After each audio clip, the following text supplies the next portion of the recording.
आज का पेपर है हमारा मीन्स कम मेरिट का, ये कि जो कि 2023 का पेपर है, सितंबर में हुआ था यहाँ पेपर। तो पिछले पेपर का हल करने का उद्देश्य होता है कि आज जो पेपर होंगे या 1 दिसंबर को जो पेपर होगा उसमें किस तरीके से प्रश्न आ सकते हैं, इसकी संभावना का हमें जानकारी होती है। नहीं तो इसमें कोई सिलेबस फिक्स नहीं है कि कैसे प्रश्न आएंगे, किस प्रकार का प्रश्न रहेगा। जैसे कि हमारी 8वीं 10वीं 12वीं इन परीक्षाओं में फिक्स रहता है कि इस प्रकार के प्रश्न आएंगे, इन प्रश्नों से बाहर चीज़ें नहीं जाती हैं। इसमें कोई सी चीज़ें फिक्स नहीं होती, ये आएगा बस सिलेबस दिया है कि 6, 7, 8 तक का प्रश्न आएगा, लेकिन काफ़ी लॉजिकल प्रश्न आते देखेगा। हम पेपर से अनुमान लगाएंगे। ये गणित का पेपर हल कर रहे हैं।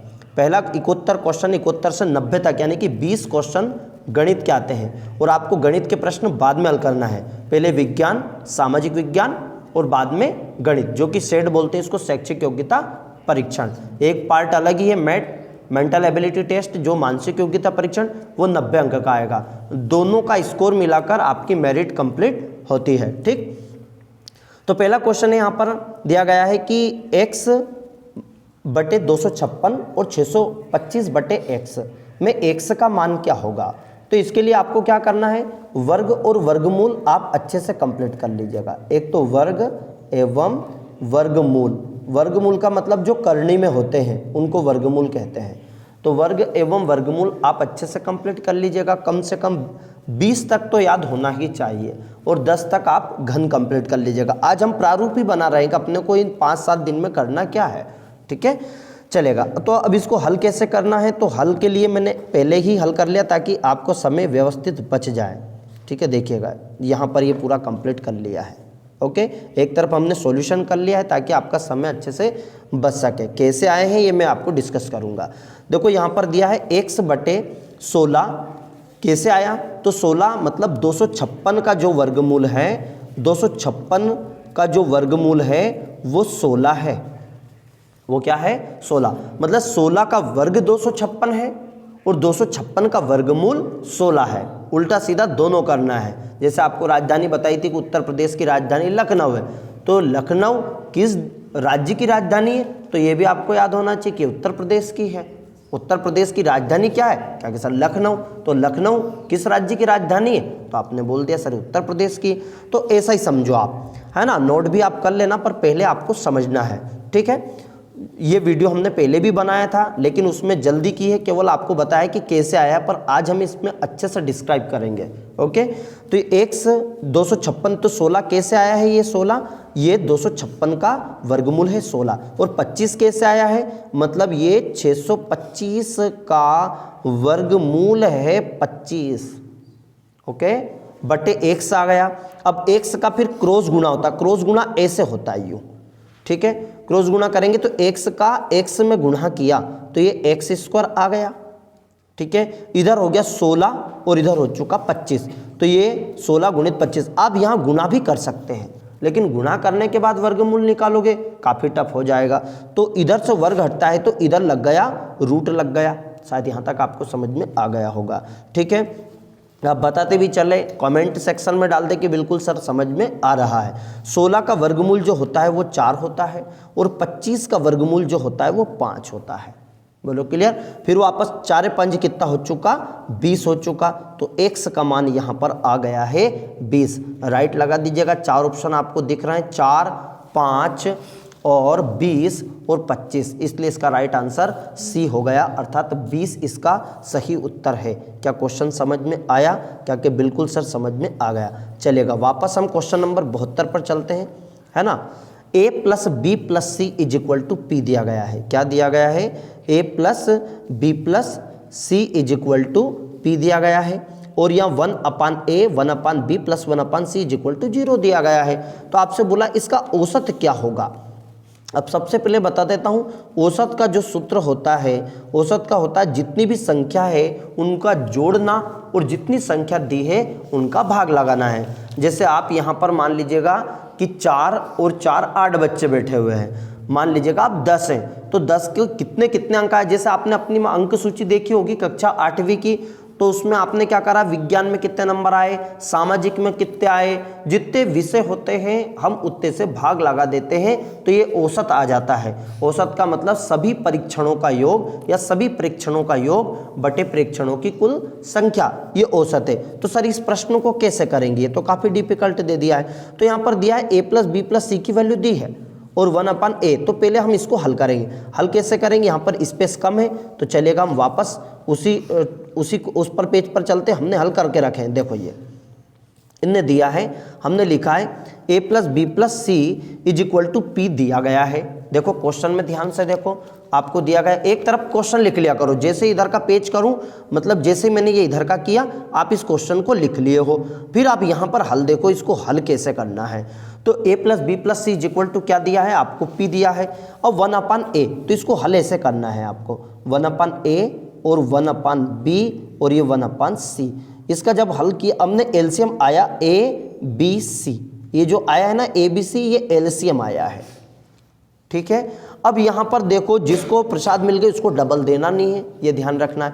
तो ये a है, तो a से देखो a से यहाँ पर क्या जाएगा, a,b, b,c, c है। सर ये कैसे आया है ना, ऊपर का कैसे आया, तो यहाँ पर a हम कॉमन लेंगे, a से a कैंसिल हो जाएगा, क्या बच जाएगा, bc, है ना। फिर b से वापस भाग लगाएंगे, b से b कैंसिल हो जाएगा, क्या बच जाएगा, ac।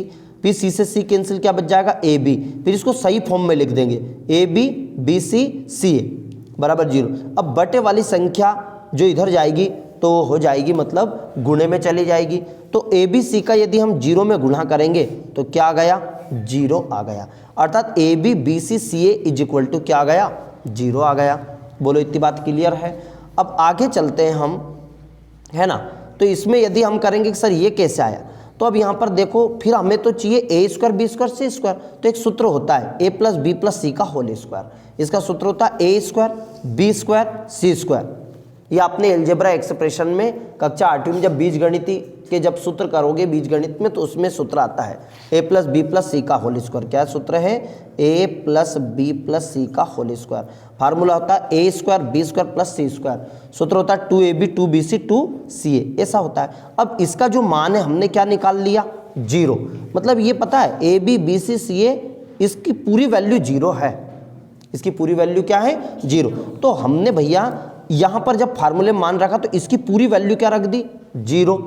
और a+b+c की जो वैल्यू है वो तो हमें क्या दिए, वो तो हमें 0 दिए। देखो यहाँ पर दिया गया है, यहाँ पर क्या दिया है, इसका मान तो हमें p दिया है। देखो शुरू में दिया a+b+c = p, क्वेश्चन सामने होगा आपका, तो इसका मान रख दिया हमने p²। a² b² c² = उसके बराबर उधर था हमारा 0 बटे में 3 कहाँ से आया सर, क्योंकि अब हमें इतनी वैल्यू आ चुकी है कि a² b² c² = p है, लेकिन हमें तो औसत चाहिए। तो औसत का सूत्र होता है जितनी संख्या उतने से भाग। तो यहाँ इससे हम 3 का भाग लगा देंगे, किसका भाग लगा देंगे, 3 का। तो यह आ जाएगा p² बटे 3। देखिएगा क्वेश्चन यदि समझ में आ जाए तो ठीक है, यदि वहाँ पर कुछ क्वेश्चन समझ में नहीं आते तो उसमें टिक जरूर लगा के आए, क्योंकि माइनस मार्किंग नहीं है। तो जो क्वेश्चन समझ में वहाँ नहीं आए उस पर गोल घेरा अपने अनुमान से आप टिक लगा सकते हैं, जिसको हम तुक्का बोल सकते हैं, ठीक है। तो ABCD में ऐसा करके आप तुक्का जरूर लगा के आए, ठीक है, चलेगा। और यदि हल करना आता है तो जरूर आप हल करें। अगला क्वेश्चन है, देखो आप, अगला क्वेश्चन है, ये तो सरल है भैया। राजू की वर्तमान उम्र क्या होगी यदि उसकी 3 वर्ष पूर्व एवं 3 वर्ष बाद उम्र की गुणनफल 72 वर्ष है। इसको कैसे हल करें, या तो आप वस्तुनिष्ठ से कर सकते हैं या आप डायरेक्ट, जैसे मान लीजिए कि 4 ऑप्शन दिए गए हैं, है ना। तो यहाँ पर इसका 9 इसका राइट आंसर, पर हल कैसे करना है ये आप देखो ये इधर हमने हल कर लिया है। ये देखो आप, ये ऑप्शन से भी हल कर सकते हैं, बिना ऑप्शन के भी आप हल कैसे कर सकते हैं वो भी देख लीजिए, समझ लीजिएगा। राजू की वर्तमान उम्र, अब उनने मान लीजिए कि आज इसकी उम्र x है, क्या मान लिया अपन ने, x। ऐसा भी कर सकते हैं, आज इसकी उम्र जो है वो x मान ली है, ओके। देखिए आज वर्तमान उम्र x है, उनने कहा 3 वर्ष पूर्व, तो 3 वर्ष पूर्व मतलब x - 3 होता है, 3 साल घटा दिए अपन ने। अब 3 साल बाद मतलब x + 3 हो गया, 3 साल बाद इसकी उम्र कितनी हो चुकी है, 72 हो गई। बोलो क्लियर।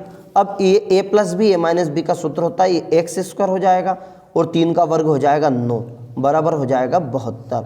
प्लस का 9 इधर गया तो माइनस, देखो माइनस का था तो इधर प्लस का हो जाएगा। एक्स स्क्वायर 9 इधर गया प्लस का हो गया, तो 72 और 9 कितने हो गए 81 बराबर का। इधर से वर्गमूल हटता है, इधर क्या देखिएगा, इधर वर्ग हटता है, इधर रूट लग जाएगा। तो 81 का यदि वर्गमूल निकालें कितना जाएगा 9, तो इसका उत्तर क्या आ चुका है 9, इसका राइट उत्तर। अब सर एक ऑप्शन से भी किया है, सर ऑप्शन से कैसे हल करेंगे हम, देखो ये लिख दिया मैंने 73 ऑप्शन। ऑप्शन से कैसे हल किया, मान लीजिए इसकी उम्र कितनी है 9 साल।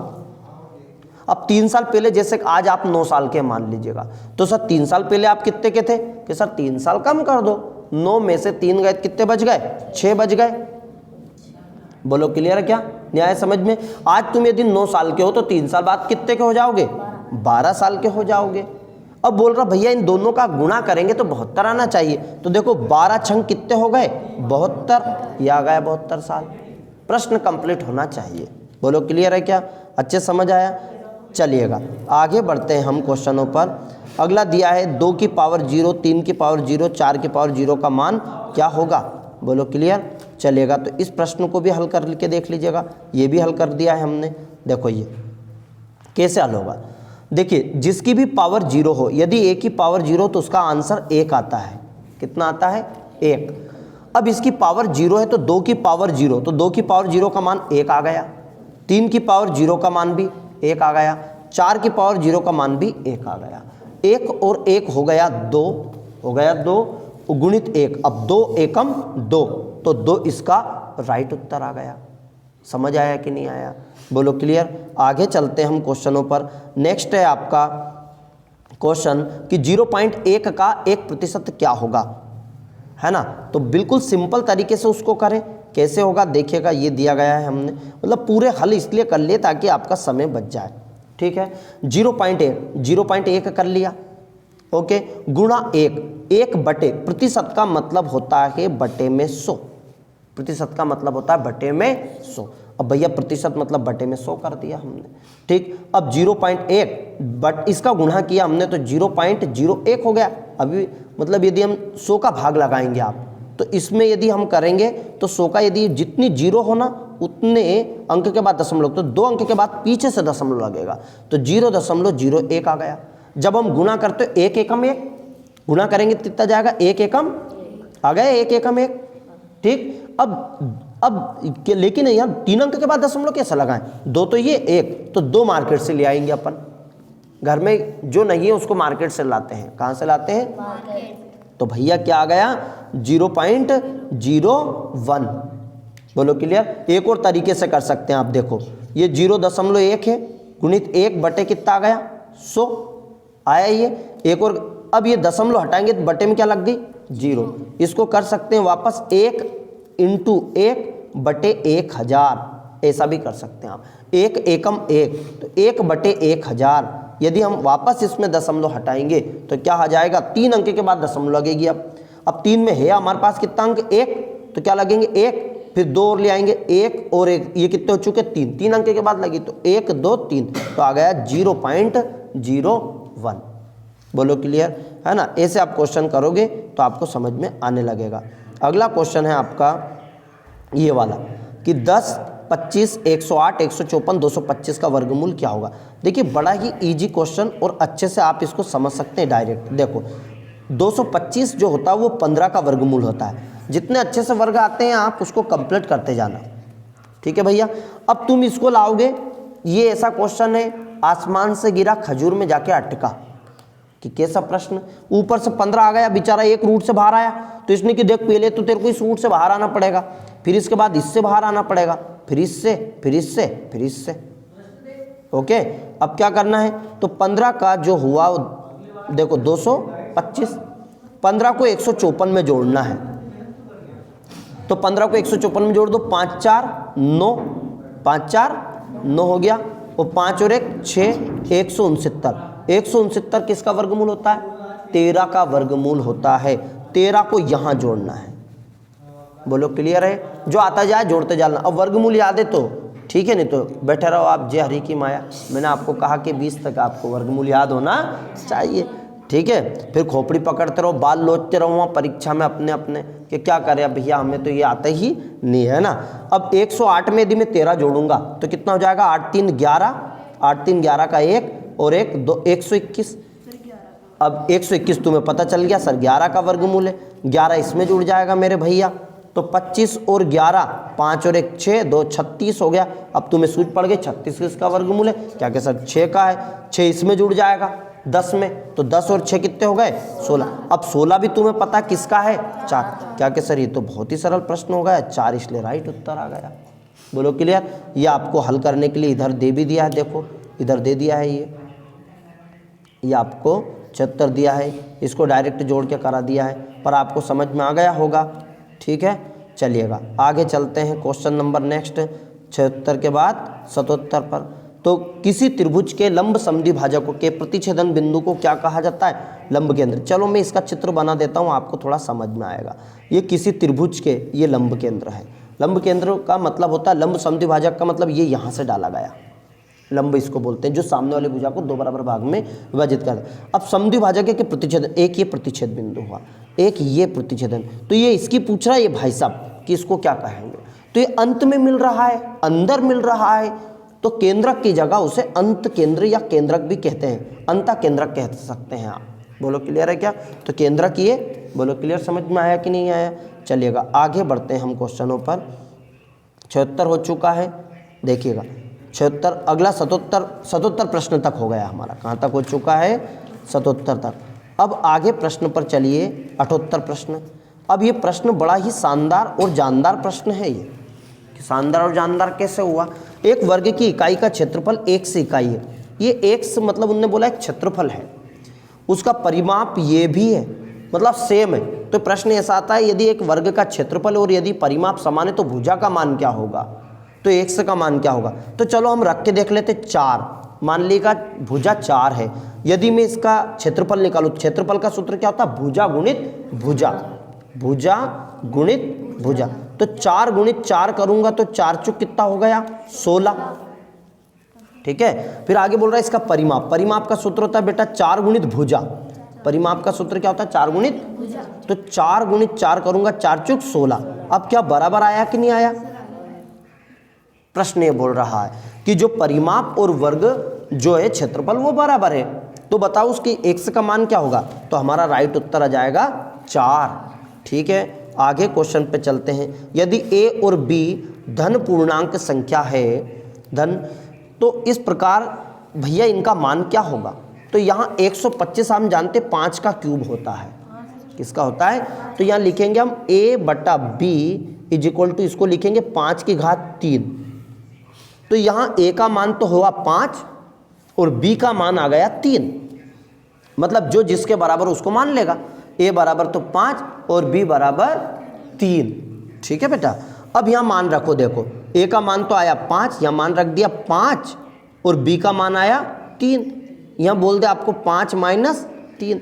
अब a प्लस बी मतलब 5 प्लस 3, फिर ये माइनस का 4। 5 में से 3 घात कितना बचा 2, है ना, और 5 और 3 कितना हो गया 8। 8 में से 4 घात कितना बचा 4। अब 2 की घात यदि 4 है मतलब 2 का 4 बार गुना, चलो कर दो मेरे लल्ला, 2 गुना 2 गुना 2, तो 2 दूनी 4, 4 दूनी 8, 8 दूनी 16। तो उत्तर क्या आया मेरे भैया 16 इसका उत्तर आया। नहीं आया क्या समझ में, बोलो क्लियर। अब देखो इसकी ये इधर का अपन ने हल भी कर दिया है, ये 4 गुना 4 वो भुजा वाला भी कर दिया है, ये ऐसे हल होएगा, ये तो काफ़ी बड़ा हो जाएगा। देखो ये दिया है a की पावर b की 5 की घात 3, तो यहाँ पर a बराबर 5 और b बराबर 3। बोलो क्लियर है क्या, यस और नो। चलिएगा प्रश्न पर चलते हैं अपन आगे ना, क्योंकि हमारे परीक्षा समीप है इसलिए थोड़ा सा जल्दी भी करना है, और जल्दी करें पर जल्दबाजी ना करें, जल्दी करें जल्दबाजी ना करें। गलती नहीं होनी चाहिए, जल्दी तो तुम्हें करना है लेकिन जल्दबाजी नहीं, जल्दबाजी में सब हड़बड़ में गड़बड़ हो जाता है। आगे देखो, एक बहुपलक 6 है और 12 कोर है। मेरे भैया वो जो घन होता है ना, इसमें क्या होता है ध्यान से समझना आप, जो घन होता है ये ऐसा बना होता है, जैसे अपना घर है ना, ये घनाभ या घन के आकार का होता है। ठीक है, तो इनने बोला एक बहुफलक है, उनने बोल दिया कि ये जैसे कुछ बच्चे होते हैं ना, वो शीर्ष को कोर बोल देते हैं, कोर को शीर्ष बोल देते हैं। बोलो क्लियर? या सामने जैसे छोटे बच्चे हैं वो कभी कभी दादा के पापा बोल दे, पापा के दादा बोल दे। बोलो क्लियर? फिर उनको बोलता है ये पापा, बेटा ये दादा है, अच्छा दादा है। फिर तुम जैसे जी को बोलते हो जी, तो वो भी जी बोल दे। उससे जैसे अपनी मम्मी को अपनी मम्मी, तो उसको भी वो दादी बोल दे, उसको मम्मी बोल दे। कुछ गड़बड़ी बोलता रहता है वो। छोटा बच्चा 3-4 साल का, फिर बड़ा होता जाता है, समझ में। ऐसे ये भाई साहब गलती कर रहे हैं। देखो आप क्या कर रहे हैं, ये 6 शीर्ष 12 कोर, इस बहुफलक के कितने फलक होंगे? तो देखो ये 6 फलक होती है, हम 6 फलक मतलब सतह बोलते हैं इसको। तो सतह कितनी हो चुकी? 6। और जो शीर्ष होते हैं ना वो 8 होते हैं। शीर्ष क्या होते हैं? 8 होते हैं। और जो कोर होती है ना वो 12 होती है। अब उनने 6 शीर्ष दे दिया है, 6 शीर्ष, जबकि शीर्ष 8 होते हैं। मतलब शीर्ष की जगह फलक आ गई, फलक की जगह कोर आ गए। तो अब बच गया क्या? 8 जो कोर है। बोलो क्लियर? जो शीर्ष है, इसलिए इसका राइट उत्तर 8 आया है। बोलो क्लियर? लेकिन कभी आपसे शीर्ष पूछेंगे कि शीर्ष है, तो वो आपको उस हिसाब से आपको है ना 6 लिखना है, 8 लिखना है। चलेगा, आगे बढ़ते हैं इस क्वेश्चन पर। इसको हल करते हैं। 2 - 3। अब इसको थोड़ा जल्दी करना आप। जैसे 2 लिखा आपने क्या लिख दिया? इसको 2 लिख दिया।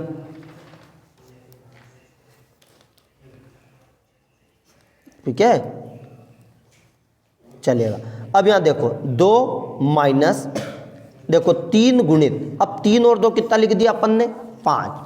अब यहां लिख दूंगा मैं 5, पर ये ऊपर माइनस की पावर है तो ये आ जाएगा 1/5, ऐसे आएगा। फिर -1, फिर ये 5 का ऊपर गुणा हो जाएगा। बोलो क्लियर? मतलब 5/1 इसको पॉजिटिव करेंगे, तो जब अब इसको हल करेंगे तो ये पूरा हल आपको हल सही दिया है, थोड़ा सा लेंथी हो जाता है। चलिएगा, ये यहाँ दिया गया है बढ़िया तरीके से HD क्वालिटी में। कैसा दिया है यहाँ पर आप ध्यान से पढ़ सकते हैं और देख सकते हैं ये। ठीक है, अब देखो कैसे, ये 2 3 2 5 हो गया, 5 की पावर -1 है। फिर इसको लिख दिया हमने 1/5। फिर इसको हल करेंगे हम 2, फिर ये 3 एकम 3, 3/5। फिर इसको हल करेंगे 5 दूनी 10, 10 में से 3 गए तो 7, 7/5। पर उसकी भी पावर एक और दिए -1। तो जब हम इसको हल करते हैं तो क्या जाएगा? 7/5 की पावर -1। फिर इसको सही करेंगे तो 5/7। तो इसका राइट उत्तर क्या जाएगा? 5/7। आप आराम से उतार के समझ सकते हैं। बोलो क्लियर? चलो भैया अगला क्वेश्चन देख लेते हैं। 82 दिया गया है, किसका घनमूल क्या होगा? तो घनमूल के लिए क्या करना है कि इसमें घनमूल के मतलब इसमें ट्रिक चाहिए आपको। इसमें जो ट्रिक चाहिए वो कैसी चाहिए? घन और घनमूल की ट्रिक चाहिए। तो इसका राइट उत्तर 95 आ जाएगा। 300 इसका ट्रिक भी है कि जो 300 जो है ना ये वाला 300, इसको इस तरीके से करनी में लिखते हैं 8, है ना, ऐसा लिखते हैं 8 5 7 3 7, ये 5 7 5। तो 375 को बाहर कर देना, 375 के लिए 5 ही आएगा। 857, इसके लिए वीडियो भी है महाभारती एजुकेशन पे, आप उसमें भी आप अच्छे से कंप्लीट कर सकते हैं कि घनमूल का पूरा एक पार्ट वीडियो डाला हुआ है। ठीक है, अब इसमें आपको कंप्लीट करके दिया गया है। क्या दिया है? कंप्लीट। इधर से ये दिया है घन, ये बोलो क्लियर? ये दिया गया है 875 का 95 इसकी ट्रिक है। ट्रिक का मतलब जब 375 को बाहर निकालेंगे तो 5, 857 के पहले हमें देखना होता है कि 857 के पहले क्या आता है। 857 के पहले क्या आता है? तो 857 के पहले 9 का क्यूब 729 आता है और 10 का क्यूब 1000 आता है। तो इसकी छोटी संख्या लेते हैं हम, तो छोटी मतलब 9 इसका उत्तर आ जाएगा। चलेगा, अगला क्वेश्चन इसमें देखते हैं हम। ये देखिएगा, 1 से लेकर तो 99 तक किस कुछ संख्याओं का योग क्या होगा? 99 तक की संख्याओं का योग क्या होगा? तो इसके लिए क्या करते हैं, देखो ध्यान समझना। 1 से 99 तक कुल संख्या कितनी हुई विषम? तो आप लिखेंगे 50। क्या हो चुकी? 50, क्योंकि 1 से 100 तक 100 तो पूरी हो गई, पर 100 में आधी सम है और आधी विषम है। तो विषम कितनी हो चुकी? 50। कितनी हो चुकी? और जब हम 50 का वर्गमूल यदि हम वर्ग करेंगे तो इसका ट्रिक है सीधा n²। तो 50 गुणित 50 कर दो तो आ जाएगा 5 25, तो आ जाएगा 2500। तो इसका राइट उत्तर आ जाएगा 2500। अब मैं यदि बोल दूं कि 1 से 50 तक की विषम संख्या कितनी होगी, तो 1 से 50 तक की यदि बोलूं तो 150 में आपकी 25 तो सम है और 25 विषम है। तो 25 तक की यदि करेंगे तो वो 25 आ जाएगा, तो 25 का वर्ग करना, तो 25 का वर्ग कितना आ जाएगा 625, तो इसका उत्तर आ जाएगा फिर 625। ऐसा संख्या बदल के भी आपके प्रश्न आएंगे। बोलो कोई दिक्कत है क्या? चलो, वृत्त के संबंध में पाई बराबर क्या होता है? तो पाई बराबर होता है परिधि बटे व्यास। क्या होता है? परिधि बटे, ये सूत्र है पाई का, पाई बराबर परिधि बटे व्यास होता है, परिधि बटे व्यास। और यदि कोई परिधि का सूत्र पूछे तो क्या लिखेंगे? परिधि का जो सूत्र होता है वो होता है पाई इंटू डी, अर्थात पाई गुणित व्यास। क्या होता है? Pi into D. बोलो क्लियर है क्या? क्योंकि परिधि बटे व्यास इज इक्वल टू पाई आएगा, और यदि परिधि का सूत्र है तो व्यास का गुना हो जाएगा, तो पाई गुणित डी आ जाएगा इसका सूत्र। जरूर नहीं सेम टू सेम ही आएगा, तो कर लोगे आप। आगे क्वेश्चन पर चलते हैं हम। नेक्स्ट क्वेश्चन आपको दिया गया है कि निम्नलिखित में से कौन सी संख्या बड़ी है? कौन सी संख्या बड़ी है? अब बड़ी का मतलब ये है जो माइनस वाली संख्या, देखो ऐसे ग्राफ चलता है, यहाँ पे मैं समझा देता हूँ। ये 0, ये +1, ये +2 है ना, +3, इधर -1, -2, ऐसे। ये 0 भी माइनस वाली संख्या से बड़ी होती है, तो माइनस माइनस फिर 0 फिर 1 2 3। बोलो क्लियर? तो माइनस वाली संख्या तो छोटी हो गई, ये माइनस की संख्या, ये माइनस की, ठीक है। तो ये 0 से छोटी, पर 0 से बड़ा 1/2 है, क्योंकि 1/2 का मतलब होता है 0.5, मतलब आधा, और आधा मतलब तो 0 से तो बड़ा हो गया ना वो, तो इसलिए बड़ी कौन सी है? 1/2। ये भिन्न वाला टॉपिक है, आप इसको अच्छे से कंप्लीट कर लेना। 86 बोला है, 1000 1 गुणित 1000 इसके बीच, तो या तो गुणा करना है आपको, क्या करना है? या तो गुणा, या आप सिंपल ट्रिक भी कर सकते, 1000 और 1000 का वर्गमूल कर दो, और 999 का ये वर्गमूल कर दो, तो इसका हल आपको दिया गया है। सर हल कहाँ मिलेगा? तो ये आपको कंप्लीट करके दे दिया, ये यहाँ देखो आप जी, इसकी ट्रिक है। बोलो क्लियर कि ट्रिक कैसी? देखो ये 1001 है आपका कंप्लीट, 1000, ये 1001 और 999, तो जब करेंगे तो ये a+b और a-b का सूत्र होता है, तो a+b में एक बार जुड़ जाएगा तो 2000 हो जाएगा, 1000 1 और 999 2000, और 1001 में 999 गए तो 2, फिर 2 का गुणा करेंगे तो कितना जाएगा? 4। ये उत्तर आ गया, सिंपल सा फैक्ट है। देखो हल तो करना पड़ेगा। बोलो क्लियर? आगे देखते हैं, ये इसमें वर्गमूल इसका घनमूल निकालेंगे अभी, 27 8, और ये तो इसका भी हल कर दिया गया है ये। बोलो क्लियर? ये 87, ये वाला क्वेश्चन 86, और ये 86 और ये 87, तो ये 3 का क्यूब है। देखो क्वेश्चन देखो ध्यान से कि यहाँ 27 जो है, मैंने बताया था अभी, 27 जो है वो 3 का क्यूब है, और जो 8 है इसका 0.2 का हो जाएगा, और ये 0.4 का हो जाएगा। जब हम इसको जोड़ेंगे तो ऐसे जोड़ते हैं 3 और ये 0.2 ऐसे, और ये 0.4, जब इसको जोड़ेंगे तो 3.6 इसका उत्तर आ जाएगा। बोलो क्लियर? आगे चलते हैं, क्या क्या क्वेश्चन है ना। आगे एक स्काउट कैंप में 300 स्टूडेंट है ना, 42 दिनों की भोजन व्यवस्था है। यदि 50 कैंडिडेट्स और आ जाएं तो शामिल तो भोजन सामग्री कितने दिन चलेगी? अब 300 के इसका सूत्र है, जो आता है उसका गुणा कर दिया करो। 300 कैडेट्स है, कैडेट्स 42 दिन चलते हैं, तो गुणित 42 कर दो, ठीक। अब 50 और आ गए तो 300 तो भाई साहब पहले से ही दे, अब 50 और आ गए कितने हो गए? ये 350, बस इसका भाग लगा दो, 300 गुणित 42 इंटू 350। जब इसको आप कंप्लीट करोगे हल, तो आपका ये उत्तर आ जाएगा। देखो ये इसको में दिया गया है ये। बोलो क्लियर? ये 300 गुणित 42 बटे 600 350, फिर 0 से 0 कैंसिल, फिर आप गुणा कर देंगे, ये 5 30, देखिएगा गुणा, या तो आप 0 से 0 काट दो, 0 से 0, फिर ये काट दिया 5 30, 5 35, फिर 7 से काट दो, 7 42, फिर 6 36, तो इसका उत्तर क्या आ गया? 36 दिन। क्या आ गया इसका उत्तर? 36 दिन पे निशान लगा दो, आप लगा दोगे आप, इस पे 42 लगा गया है जल्दीबाजी में, तो इसका उत्तर क्या है? 36 इसका राइट उत्तर है। बोलो क्लियर है क्या? ठीक है, नेक्स्ट पे चलते हैं हम आगे। निम्न में किसका मान सर्वाधिक होगा? तो आप हल करेंगे तो 32 बटे 0 पॉइंट आ जाएगा। लास्ट वाला क्वेश्चन कि यदि किसी संख्या का 7/3% 42 है, तो इसको भी हल करना है आपको। क्या करना है? हल। अब 7/3 का मतलब ऐसे करोगे, 7/3% मतलब बटे में 100 का 42, ऐसे हल होता है ये। बोलो क्लियर? जब अपन हल कंप्लीट करेंगे तो क्या जाएगा? यहाँ पे कुछ नहीं तो 1 से मान लिया करो आप, तो ठीक है। तो यहाँ जाएगा 42 गुणित 100 गुणित 3 और बटे में क्या जाएगा 7, क्योंकि 7 7 की 42 और 6 18, 18 का गुणा करेंगे तो 1800। ये पूरे 20 क्वेश्चन हो गए। थोड़ा सा लेंथी है क्वेश्चन, पर आप अच्छे से कंप्लीट करो। और फिर कह रहा हूँ, पहले विज्ञान करना, सामाजिक करना, फिर गणित करना। गणित के लिए इंपॉर्टेंट घन, घनमूल, वर्ग, वर्गमूल, इनको आप अच्छे से कंप्लीट कर लीजिएगा, ताकि इनको आपको मेंटल एबिलिटी टेस्ट में भी ज़रूरत इसकी पड़ेगी। ओके, आई होप इतने वीडियो को अच्छे से कंप्लीट कर लीजिएगा और अपने साथियों से इसकी चर्चा कीजिएगा, ताकि जितना आप चर्चा करेंगे चीज़ें याद होती है। ओके, जय हिंद, जय माँ भारत।